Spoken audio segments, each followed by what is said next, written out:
The church was already full. White roses lined the aisle. Soft piano music floated through the air. And everyone was smiling. Waiting. Waiting for our wedding. My bridesmaids were fixing my veil while my mom wiped tears from her eyes. "Sweetheart. You look beautiful," she whispered. I smiled nervously. I had waited 5 years for this moment. 5 years with Daniel Carter. 5 years of love. Arguments. Dreams and promises. And now, in just a few minutes, he would become my husband. Or at least, that's what I believed. Until my phone buzzed. A message from Daniel. I smiled, thinking it was something sweet. But when I opened it, my heart stopped. 3 words. "The wedding is off." At first I thought it was a joke. Then my phone rang. It was him. His voice sounded cold, distant, like I was talking to a stranger. "Don't come down the aisle," he said. "What?" I whispered. "I can't marry you." The room started spinning. "Daniel. What are you talking about?" There was a long silence. Then he said something that shattered my entire world. "Someone sent me a photo." My hands started shaking. "What photo?" I asked. Another pause.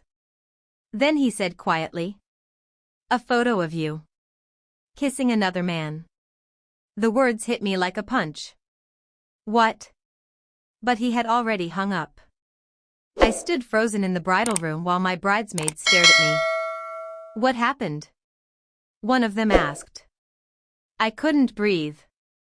"My wedding is cancelled." Gasps filled the room. My mom rushed toward me. "Cancelled? Why?" My voice cracked. "Because someone sent Daniel a photo." The door suddenly burst open. Daniel's best man stood there. "He left," he said. The room went silent. He got in his car and drove away. Just like that. 5 years of love disappeared in one moment. Because of one photo. The next hours were a blur. Guests whispered in the church. Family members argued. My dress felt heavier with every passing minute. But the worst part wasn't the humiliation. It was the confusion. Because I knew something Daniel didn't.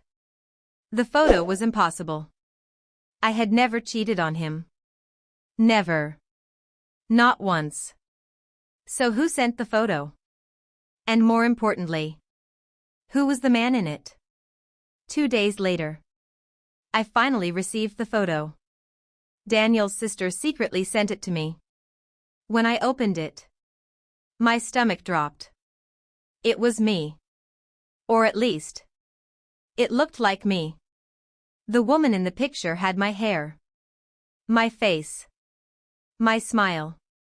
And she was kissing a man outside a restaurant. The timestamp was from 3 weeks ago. The exact night Daniel had been on a business trip. Anyone looking at this photo would believe the same thing. That I had betrayed him. But something felt wrong. Very wrong. Because I knew exactly where I had been that night. I had been at home. Watching Netflix. With my best friend Lena. And that's when a terrifying thought entered my mind. What if someone had planned this? I zoomed into the photo, looking for anything unusual. Then I noticed something strange. The restaurant sign in the background. It said La Riviera. But I had never been there. Not once. So I called Lena. "Do you remember where we were 3 weeks ago on Friday night?" She laughed. "Yeah. Your couch. We watched that terrible horror movie." Exactly. Which meant one thing. The photo was fake. But if it was fake, why did it look so real? 3 days later, I finally saw Daniel again. We met at a small cafe. The tension between us felt unbearable. He slid his phone across the table. Explain this. I stared at the photo again. Daniel. This isn't real. His jaw tightened. It's clearly you. No. I said firmly. It's someone who looks like me. He shook his head. I trusted you. And I never broke that trust. Silence filled the table.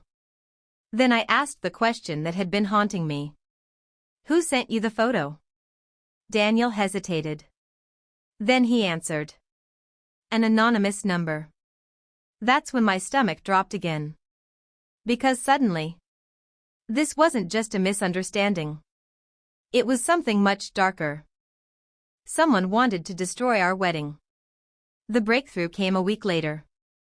Lena called me in a panic. You need to see this. She sent me a screenshot. It was from Instagram. And the photo nearly made me drop my phone. Because the same restaurant, the same man, and the same woman from the photo were tagged in another picture. But this time, the woman wasn't me. It was someone else. Someone who looked almost identical. Her name was Clara Hayes. And when I clicked her profile, my blood turned cold. Because the first person who had liked her photo was someone I knew very well. Daniel's ex-girlfriend. Her name was Sophie. Daniel had dated her years before me. Their breakup had been ugly. And she had never liked me. But I never imagined she would go this far. I dug deeper. And the truth finally came out. Sophie had hired Clara, a woman who looked eerily similar to me, to stage the photo. She sent it anonymously to Daniel. And she knew exactly what would happen. Daniel would believe it. The wedding would collapse.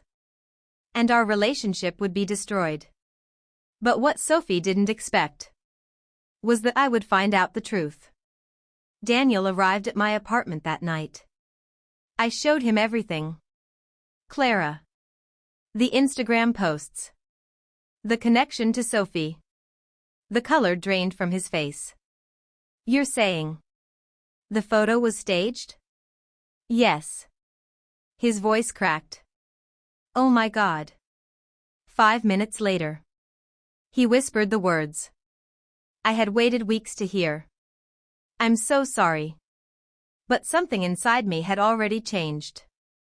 Because trust, once broken, is not easily repaired. A month later, Daniel asked to meet again. This time at the same church. The same place where our wedding had been cancelled. He stood in front of me holding a small box. I made the biggest mistake of my life, he said. He opened the box. Inside was the engagement ring. I should have trusted you. Tears filled my eyes. I want another chance. For a moment, I imagined what life could have been. Our wedding. Our future. Our family. But then I remembered something. The moment he believed a photo, instead of believing me. And sometimes, one moment is enough to change everything. I gently pushed the ring back toward him. I loved you, I said softly. But love needs trust. The church was silent. And for the second time in my life, I walked away from that aisle. But this time, I wasn't heartbroken. I was finally free.